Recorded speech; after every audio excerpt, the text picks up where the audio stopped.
श्री स्वामी समर्थ। आज आपण बनवणार आहे रवा ढोकळा। एकदम सिंपल रेसिपी आणि सोपी रेसिपी।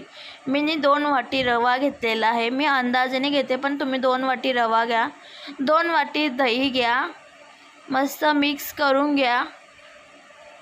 दही 2 वाटी घ्यायची, मस्त मिक्स करायची, सगळं एकजीव करून घ्यायचं। एकजीव मस्तपैकी करून घ्यायचं। ते 15 मिनिटं ठेवायचं। 15 मिनिटं ठेवल्यानंतर त्याच्यामध्ये मीठ घालायचं। मीठ घातल्यानंतर इनो टाकायचा। इनो टाकून मग पाणी टाकायचं। पाणी टाकून सगळं मिक्स करून घ्यायचं। एकदम मिक्स करून घ्यायचं। हळूहळू सगळं मिक्स करून घ्यायचं।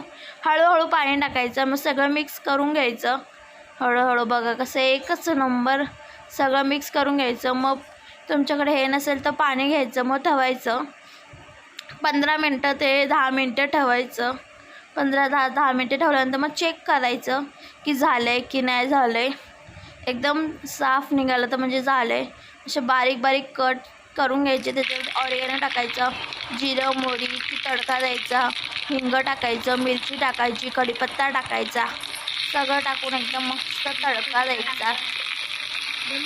बघा एकदम मस्त असं तडका द्यायचा, एकच नंबर तडका द्यायचा। त्याच्यावर मग कोथिंबीर टाकायची। हे बघा कसं एकच नंबर झालेलं आहे। सिंपल आणि सोपी रेसिपी, तुम्ही पण ट्राय करून बघा, एकच नंबर।